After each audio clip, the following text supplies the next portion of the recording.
Hey guys, and welcome to the school station. Today's video I'm going to be talking about the structure of an atom and isotopes. This is from the AQA GCSE Chemistry 91 paper from the unit Atoms, Bonding and Moles. Today's video we're going to be talking about the structure of an atom and isotopes. The first part of this video is going to be about the structure of an atom, and the second part of this video is going to be about isotopes. So I hope you guys enjoy and I hope you get something out of this, and let's just get right into the video. So the first thing we have to talk about is the structure of an atom. This, I've already showed you guys in one of my other chemistry videos about the structure of an atom, and that an atom has subatomic particles. As you guys can see over here, there is a nucleus, protons and neutrons, and there's also electrons in the shells. So the protons and the neutrons are in the nucleus, and the nucleus are in the middle of the atom. And then there are shells orbiting around the nucleus, and in the shells they have electrons. And obviously, as I said earlier, these are called subatomic particles, and these are even smaller than atoms. So now that we know about the structure of an atom, we now have to talk about the subatomic particles. We have to know the relative charge and relative mass. This is something you'll have to memorize for the exam. So we have to know that the relative charge for protons is 1, because protons are positive. You can remember this by knowing that protons start with P and positive starts with P, so protons are positive. However, for neutrons, they're not negative, which some students are confused by. Neutrons actually have a relative charge of 0. So they're actually neutral. So you can remember this by saying that neutrons are neutral and they're not negative. And last of all, we have electrons. And electrons are negative because they have a relative charge of -1. Then we go to the relative mass of the subatomic particles. We have protons and neutrons, and they have a relative mass of 1. And we have electrons, and they have a relative mass of 0, or under. So that's basically the subatomic particles, and we have to remember the relative charge and the relative mass. So after we've looked at the subatomic particles, the next thing we have to really look at is the meanings of the symbols and numbers. So you guys should have probably seen the periodic table before, but there is actually a type of element, and they have a number in the top and a number in the bottom. So usually there would be a symbol of the element. So this is actually the symbol for lithium, when it's represented by Li, and usually there'll be a number at the top and a number at the bottom. But in different periodic tables they have different numbers, but all we have to know is that usually the periodic table is ordered by the atomic number. So as you guys can see, lithium is the third element of the periodic table, and it is actually the atomic number because 3 is actually the number of protons and electrons. So if you see the periodic table, as I said, the top number, which is the atomic number, is usually going to be which orders the periodic table's elements, because lithium is the third element of the periodic table, and it's also the atomic number, which tells us the number of protons and electrons in the atom. In the bottom, it also has this mass number, and of lithium it's 6.941. You might see it rounded to 7 in periodic tables, but this is just the mass number. And last of all we have to know is that an equation for this lesson, and this is number of neutrons is equals to mass number minus atomic number. So sometimes, as you guys can see, 3, this tells us the number of protons and electrons, but if we want to find the number of neutrons, all you have to do is do mass number minus atomic number. So we basically do 6.941 minus 3, and that would give us the number of neutrons. So that's basically what these numbers mean. If you guys have wondered in the periodic table, you see these numbers and you don't understand them, the atomic number just helps to order the elements by the number of protons and electrons. So that's why this number is over here, and this one is actually telling us the mass number of the symbol. So that's basically what you have to know about the meanings of the symbols and the numbers. Now we're going to be going on to part 2 of this video. I'm actually going to be talking about isotopes. So Isotopes are basically atoms of the same element with a different number of neutrons. So, for example, if we have, let's say, again, lithium, and they have the same atoms, but they actually can have a different number of neutrons. So we're talking about lithium, but lithium is going to have different isotopes because they're going to have a different number of neutrons. So now we're going to talk about more into isotopes. You have to know about the information about isotopes. Again, this is really useful to learn for the exam. But number one, we have to know that sometimes extra neutrons can make the nucleus unstable, so it's radioactive.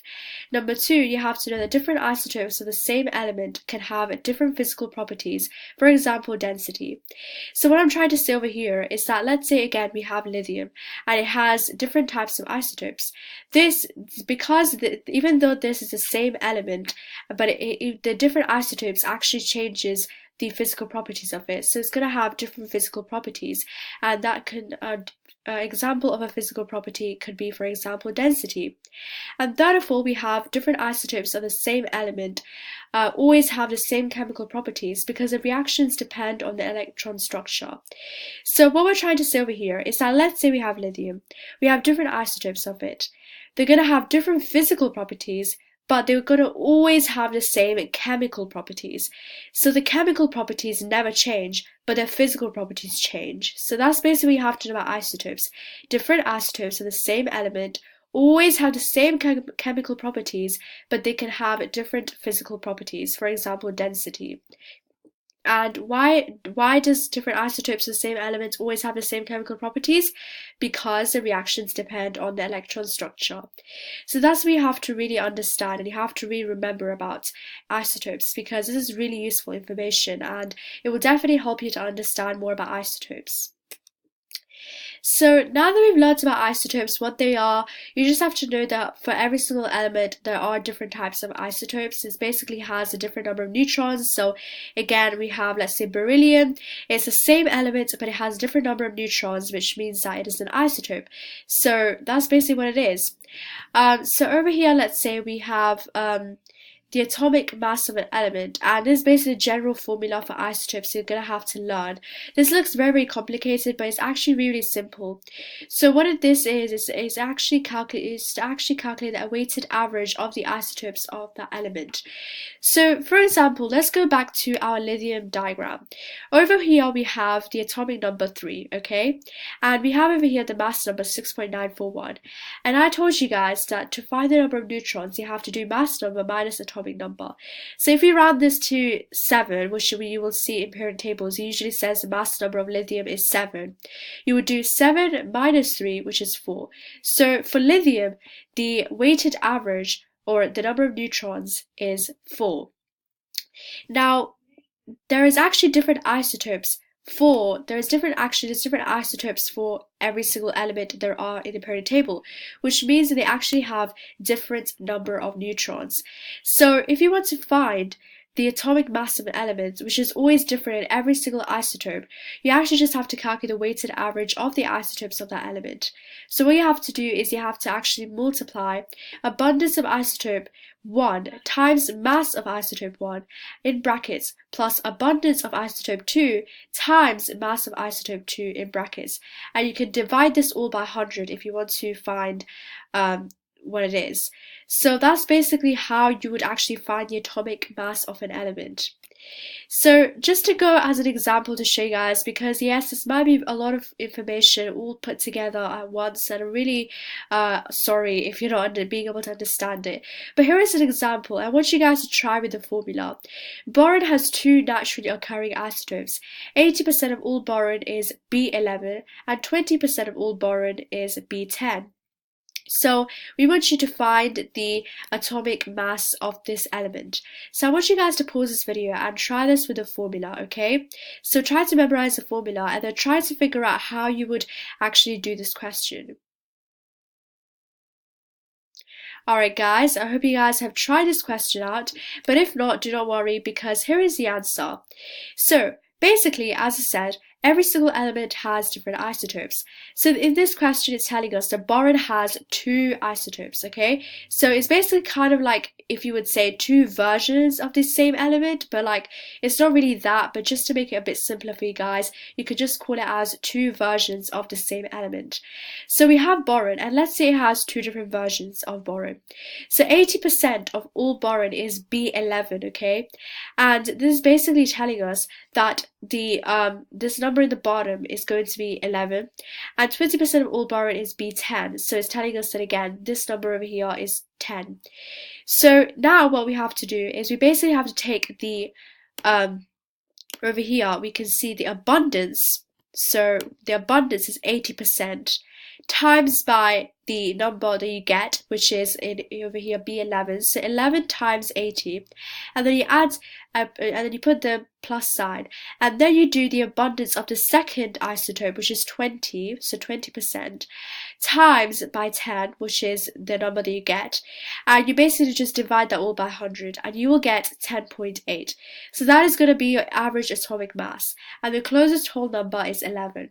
And if you want to check your answer, you can always refer to the periodic table, because the periodic table has a weighted average already.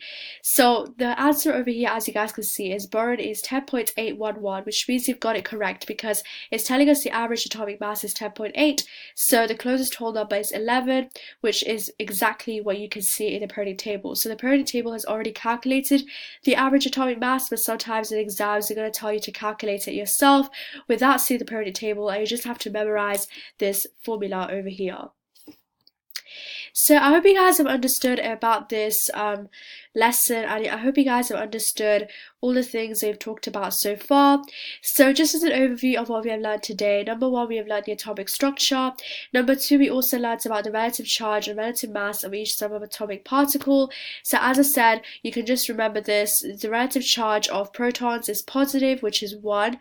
For neutrons is neutral, which is 0. And for electrons is -1. And you could just remember that the relative mass of protons is 1, neutrons is 1, and electrons is 0. So that's how you can remember.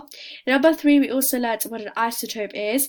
So an isotope is basically, as I said earlier, atoms of the same element with a different number of neutrons. So it's basically kind of like different versions of the same element, but they have a different number of neutrons. So that's what you're going to have to learn, but don't write in the exam versions of an element, because obviously that's incorrect.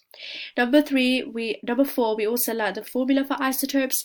Even though this seems complicated, if you understand what this formula is about, you will be able to memorize this.